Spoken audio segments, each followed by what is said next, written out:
That's what makes them happy. They enjoy doing that kind of stuff. Et il dit, les They do démons it aiment because- voir les gens especially- souffrir. they're like Ils sont sadists. sadiques. Exactly. But Et ils especially n'aiment if you were pas a les Christian at one personnes time, qui croient. oh, Et then eux they autres really aiment thrive faire on le that because mal. that's something that now they can tease you for all eternity. Et ils vont Listen, vous that demon was torturer pour laughing at me, l'éternité. making fun of me, Et and là, was doing ça the les same fait thing to all rire, these ça other leur fait people, all these plaisir. demons were. C'est leur Because plaisir I de bought vous it. voir I souffrir. bought the lie. And all of a sudden, you heard a voice. Et là, tu as entendu une voix. Sid, Oui, that was the most wonderful thing that happened to me in hell. c'est ce qui Is m'est I'm there, and arrivé all of a de sudden, beau en I heard a enfer, voice cette that rang voix out que and j'ai says, entendue. "It's not his time yet. You must let him go. I made a Et cette promise voix to lui his mother." disait, j'ai fait une promesse à ta mère Ivan que tu ne went resteras to pas heaven ici, tu and retourneras saw dans the le monde. future of many countries. You want to find out about that promise and why it worked? Next. Amen. Hello, YouTube. Mishpocha. Mishpocha is a Hebrew word. It means family. Donc, nous allons laisser ici. C'est déjà, j'ai mis de l'eau dans votre bouche par rapport à la sensibilité. Alors, vous avez regardé des millions de personnes qui vont en enfer. Et vous savez, il y a un courant, un flot satanique qui traîne les personnes par une rivière satanique pour aller en enfer. Et Dieu compte sur toi et sur moi pour arrêter ce flot. Il n'y a que les croyants véritables qui ont reçu le Saint-Esprit de Dieu, qui ont reçu l'onction et le pouvoir du Saint-Esprit. Il n'y a que nous qui pouvons arrêter ce flot-là. Personne d'autre. Les anges ne peuvent pas. Ce n'est pas leur mission. Dieu veut que les hommes sauvent les hommes. Est-ce que vous êtes d'accord avec moi? C'est pourquoi il a envoyé son Fils dans la chair semblable aux hommes. Et il est venu nous montrer le chemin pour que par nous, les âmes puissent être sauvées et ainsi, ils n'iront plus en enfer. L'enfer, c'est un endroit terrible. C'est un endroit chaotique. Personne ne souhaite que son pire ennemi aille en enfer. Quand tu dis à quelqu'un, va en enfer, c'est dire que tu ne connais même pas l'enfer, tu n'as pas la révélation même de ce que c'est. Tu ne peux même pas souhaiter ça à une personne, jamais. À plus forte raison nos amis, à plus forte raison nos parents, à plus forte raison nos connaissances, les gens que nous aimons. Faisons tout pour qu'ils évitent l'enfer.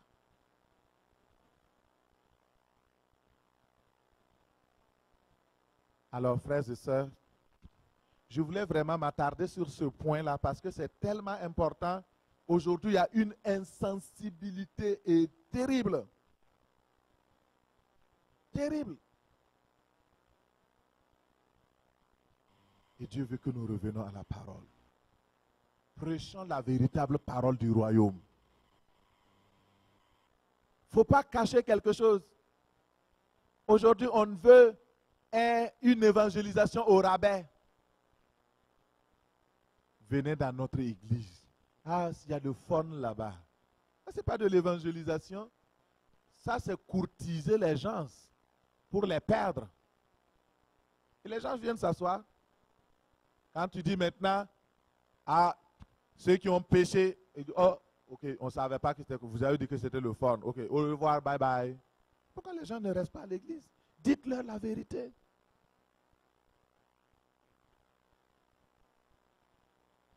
Vous connaîtrez la vérité et la vérité vous rendra libre.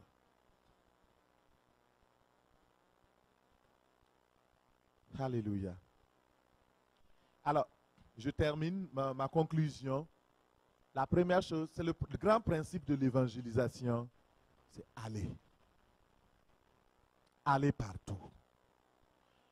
Aller, c'est le grand principe et le premier point de ce grand principe, c'est de prier, recevoir la puissance du Saint-Esprit et agir. On ne peut pas s'asseoir et puis Dieu va faire tout. Non. Il nous a choisis comme des serviteurs et des servantes. Il dit, allez prêcher la bonne nouvelle. Celui qui croira et qui sera baptisé sera sauvé. Mais celui qui ne croira pas, même s'il est baptisé, il sera condamné. Il y a beaucoup qui sont baptisés, mais ils ne croient pas. Le baptême ne sauve pas. Le baptême est la confirmation que je suis sauvé. Ça vient dire oui, tu es sauvé. C'est le témoignage d'une vie transformée. Le Seigneur Jésus-Christ a donné à ses disciples d'aller vers les inconvertis. Comme lui-même, il est allé vers les convertis. Jésus parcourait toutes les villes, les villages. Il enseignait dans les synagogues. Il prêchait la bonne nouvelle. Il guérissait toutes les personnes infirmes et malades. C'est ça l'évangile. Et nous allons prier pour vous. Le Seigneur fera un miracle pour vous au nom de Jésus. Jésus leur dit, la paix soit avec vous. Comme le Père m'a envoyé, moi aussi je vous envoie. L'église primitive avait compris ce message-là. Allez, allez. Écoutez, j'avais promis hier de vous dire un secret. Je vais vous le dire maintenant. Alléluia. Et vous savez, toute personne, tout pêcheur, les pêcheurs, ce sont ceux qui pêchent les poissons. Et tout pêcheur sait qu'il ne peut pas attraper des poissons dans sa piscine. Oui ou non? Vous en avez déjà attrapé? À Trois-Rivières, on attrape les... Dans la salle, dans votre bain, dans votre salle de bain, il y en a?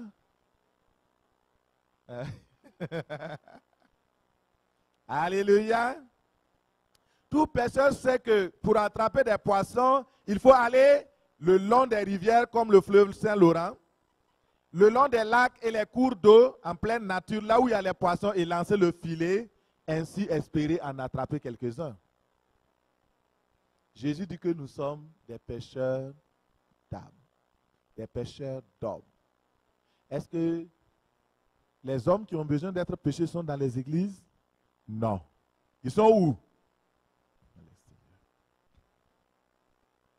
D'autre part, notre mission et notre séminaire portent le nom de vase de gloire, rempli pour la moisson. C'est la mission pour laquelle Dieu nous a rassemblés pendant ces 4 ou 5 jours. Et je crois 4 jours. Alors, vous savez que pour moissonner, on parle de fermier là, on parle d'agriculteur. Et pour moissonner du blé, est-ce qu'on reste dans sa salle à manger en train de regarder la télé et puis on se lève le matin et la moisson est rentrée? Répondez-moi.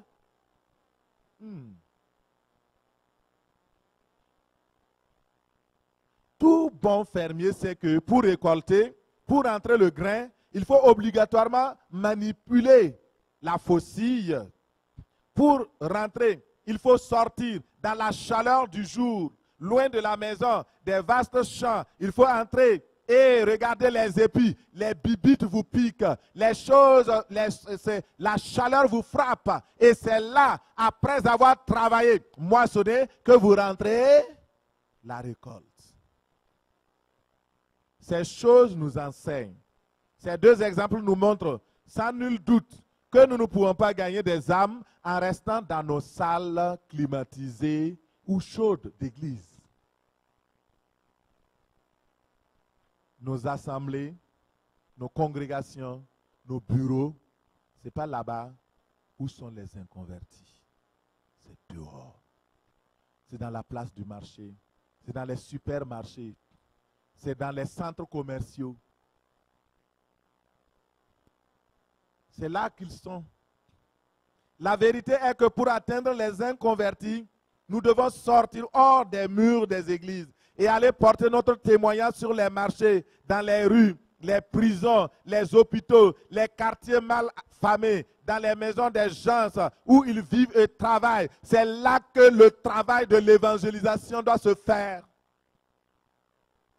Nous aimons trop le confort de notre église. Un jour, nous avions, quand j'ai commencé l'œuvre, le travail de prédicateur laïque, on avait une église, on était une 50aine environ. Et un jour, les gens se sont préparés, se sont bien habillés, sont venus à l'église. Mais je n'avais rien dit à personne. Le monde vient. Alors, on commence. Les gens disent, on va adorer, on va faire ceci, on va faire cela. Et là, quand tout le monde est venu, j'ai dit aujourd'hui, on ne loue pas, on n'adore pas, on ne prêche pas à l'intérieur. Vous avez trop reçu. Maintenant, on va sortir pour donner. Ah, les gens étaient là. Ah, moi je vais rester pour prier. Non, tout le monde sort. Alléluia. Opération commando, tout le monde sort.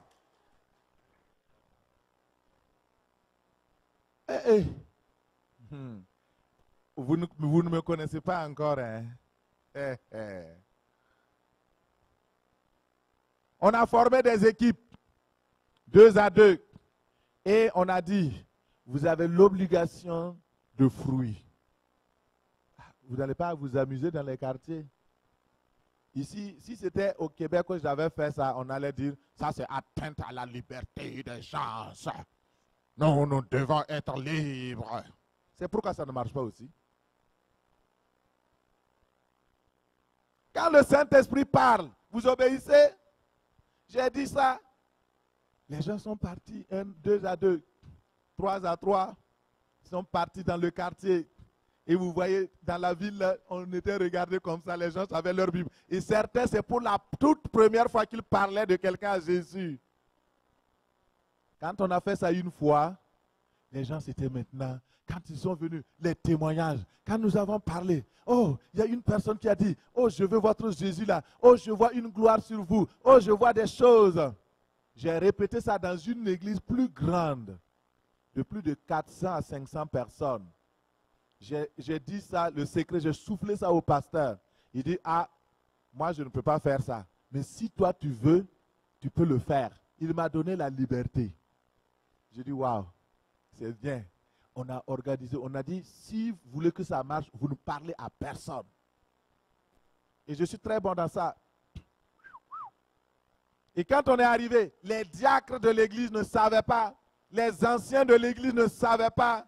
La consigne était quoi? C'était moi qui prêchais ce jour-là et je prêchais sur l'évangélisation. Je dis, vous savez, je peux vous prêcher la théologie de l'évangélisation, la doctrine de l'évangélisation, mais ça ne va pas sauver aucune âme. Ce qui va sauver les âmes, c'est que vous vous leviez et que vous partez. Alors, le message est terminé. On va se former des groupes de 2, de 3, et nous allons sortir dans le quartier et nous allons évangéliser.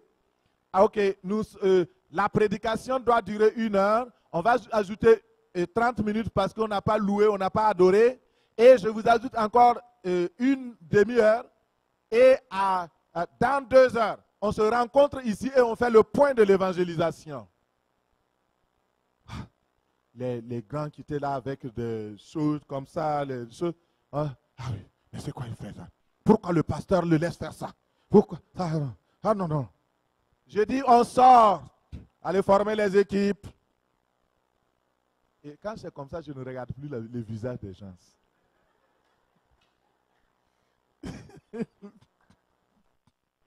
Alléluia. Ils sont sortis. Et pour certains, même des anciens de l'église, c'était pour la première fois qu'ils sortaient pour évangéliser. Mais cette habitude-là, cette église a commencé à grandir, à grandir, à grandir. Ils ont cassé, ils ont construit, ils ont cassé, ils ont agrandi encore. Pourquoi? Il y a des attitudes qui portent le fruit. Et le Seigneur veut que nous portions du fruit. Le grand principe, c'est de rejoindre les gens là où ils sont. Les inconvertis, les bouddhistes, les athéistes ne viendront jamais et naturellement pas dans votre temple. Il y a certains qui ont la théologie pour dire, on va prier pour que les païens viennent à l'église, on va les évangéliser. C'est écrit où dans la Bible? Ah, nous avons la foi. Maintenant, on va se prier. Alain, prie. Au nom de Jésus, les croyants courent maintenant vers l'église. Mon frère, ils peuvent courir. Dieu peut le faire. Hein? Il peut même les fouetter avec des chars. Et il peut même les envoyer par des anges. Il peut les attirer, c'est vrai. Mais dans la Bible, il est dit d'aller au dehors. Et c'est nous qui devons les amener. Ils vont venir, c'est vrai, à l'église. Mais c'est nous qui devons tenir leurs bras pour les amener au Père. Nous sommes des fils et des filles du Père. Le Père a d'autres enfants qui sont dehors, des enfants rebelles. Il veut que vous serviez de médiateurs, que vous serviez de personnes qui vont vous établir entre eux et le Père pour les amener à Christ. Christ va les amener au Père et le Saint-Esprit va faire l'œuvre. Il va achever le ministère. Que faisons-nous? Resterons-nous assis ou allons-nous le lever enfin pour dire oui au Saint-Esprit de Dieu? Voici, est-ce que Dieu peut-il compter sur toi? Quand tu veux être guéri pourquoi? Est-ce que c'est pour avoir tes 2 pieds libres pour pouvoir évangéliser ou bien c'est juste pour maintenant commencer à travailler, faire de l'argent et à devenir je ne sais pas quoi? Ou bien tu veux être guéri, tu veux être délivré afin de pouvoir annoncer l'œuvre de Dieu, afin de pouvoir être témoin de Jésus. Si tu choisis d'être guéri pour enfin témoigner de Jésus, alors tu es un bon candidat. Et le Seigneur t'aime beaucoup. Il le fera au nom de Jésus. Il le fera au nom de Jésus. Il le fera au nom de Jésus. Il le fera au nom de Jésus. Alléluia. Dieu peut-il compter sur nous? Alléluia. On va se lever. Nous allons prier. Le message est terminé. Est-ce que quelqu'un a vraiment trouvé son compte dans ce message? Est-ce que le Saint-Esprit vous a parlé? Alléluia. Merci Seigneur. Nous allons prier. Nous allons demander au Seigneur. Il y a beaucoup de choses qui ont été dites. Mais j'ai mis l'accent sur la sensibilité par rapport aux âmes qui se perdent. Si chacun de nous a cette sensibilité, si vous aimez quelqu'un, il faut lui dire la vérité. Vous avez peur des gens alors que vous les aimez. Mais vous voyez vos voisins qui sont avec vous, vos collègues de travail, ceux qui vont à l'école avec vous, ils souffrent. La société québécoise est dépressive. Or, Jésus a la solution à la dépression. La société est malade. Jésus guérit. Les gens ont des problèmes financiers. Jésus fait prospérer. Il suffit simplement de venir à lui, tel que tu es.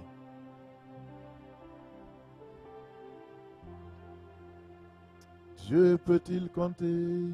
Dieu peut-il compter sur moi?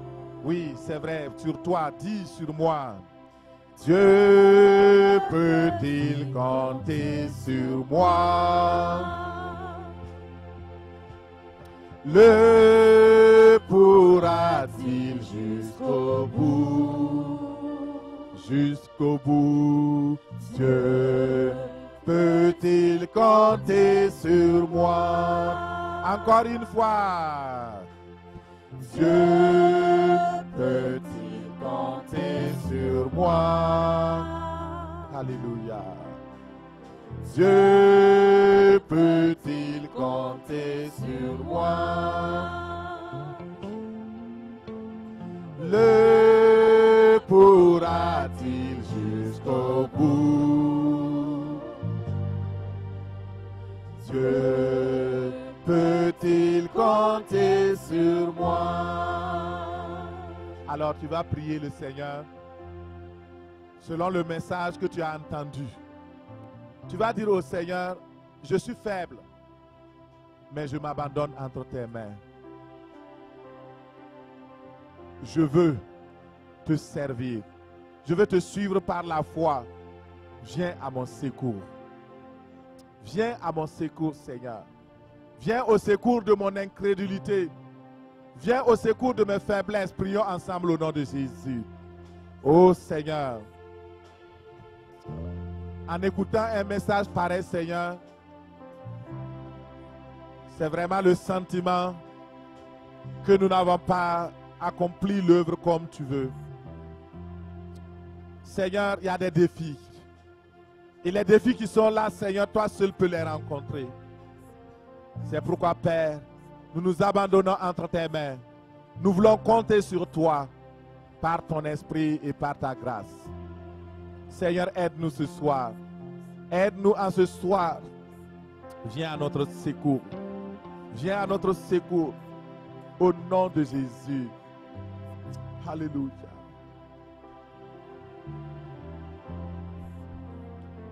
Nous allons demander pardon à Dieu. Nous allons nous repentir de notre égoïsme. Nous avons gardé les choses pour nous seulement. On était bien ensemble. On ne sort pas pour évangéliser alors que le monde en a besoin. L'égoïsme, le manque de vision, le manque de sensibilité. Beaucoup de personnes ne prient même pas pour les âmes perdues. Il n'y a pas de programme d'évangélisation dans les églises. Les gens se contentent d'aller vider d'autres églises pour remplir leurs églises. Tout cela ne vient pas de Dieu. Dieu nous appelle à être ceux qui annoncent l'évangile de paix. Nous allons nous repentir sincèrement devant le Seigneur. Nous n'avons pas été à la hauteur de ce que Dieu demande. Nous nous sommes contentés.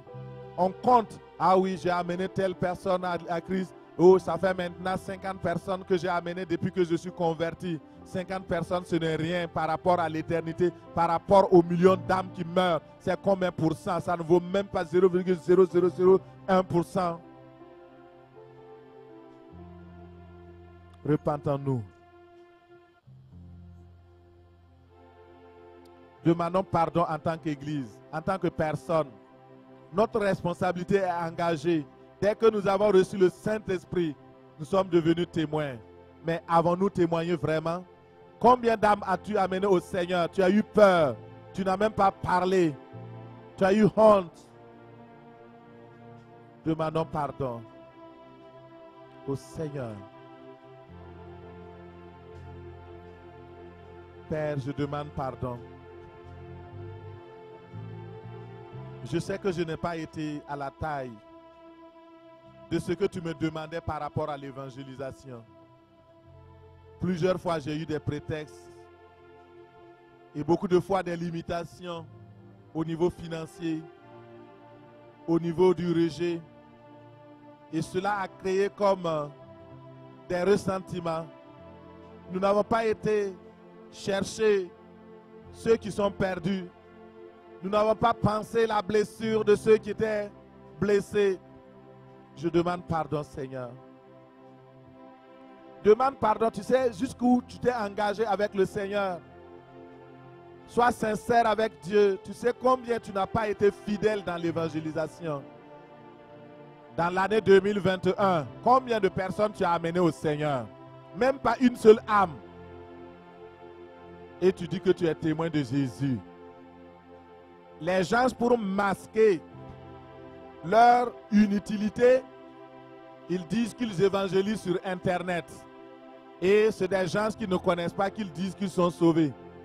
Mais ceux-là qui sont à Jérusalem, tu n'as même pas fini avec Jérusalem. Tu vas au bout de la terre. Ça ne marche pas. C'est pourquoi ça ne marchera pas. Commence à Jérusalem. Seigneur, pardonne-nous notre orgueil. Pardonne mon orgueil. Pardonne l'orgueil de l'Église.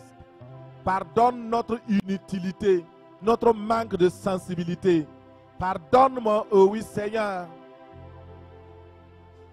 Nous sommes restés dans les chicanes d'église, les réparateurs de brèches et ici, on se préoccupe des choses inutiles alors que les âmes se perdent.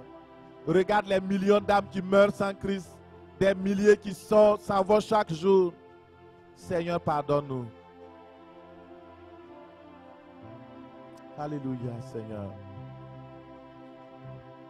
En tant que responsable et sacrificateur devant l'Éternel, je prie que tu pardonnes le peuple de Dieu. Pardonne-nous notre manque de constance dans l'évangélisation, notre amour propre, la honte et la peur des hommes. Pardonne, Seigneur Jésus. Pardonne-nous. Seigneur, pardonne-nous. Pardonne-nous, Seigneur. Demandons au sang de Jésus de nous laver et de nous purifier de toute iniquité. Il a dit que si nous confessons nos péchés, il est fidèle et juste pour nous pardonner et nous purifier. Demande pardon pour ta vision limitée de l'évangélisation. Tu as cru que c'est seulement ton village, c'est ton peuple, c'est ta race seulement qui doit être sauvée. Tu ne te soucies pas d'aller partout. Seigneur, pardonne-nous. Pardonne ton peuple. Viens à notre secours. Viens à notre rescousse. Je te prie au nom de Jésus. Ne nous impute pas, Seigneur, le sang de ces âmes qui sont perdues. Nous n'avons pas été à la hauteur. Pardonne-moi, Seigneur. Tu nous as amenés ici pour parler de toi. Avons-nous fait ce que tu nous as demandé comme il le faut? Non. Pardonne-moi, Seigneur, et donne-moi de me reprendre. Je veux devenir ce gagneur d'âme qui marchait dans les rues, qui prêchait l'évangile sans peur, qui parlait à tout le monde, qui organisait des campagnes d'évangélisation, qui organisait des rencontres d'évangélisation. Je veux redevenir, Seigneur, cet homme-là. Papa, restaure-moi, s'il te plaît. Je veux gagner avant qu'il ne soit tard. Je te prie, Seigneur, pardonne-moi. Au nom de Jésus.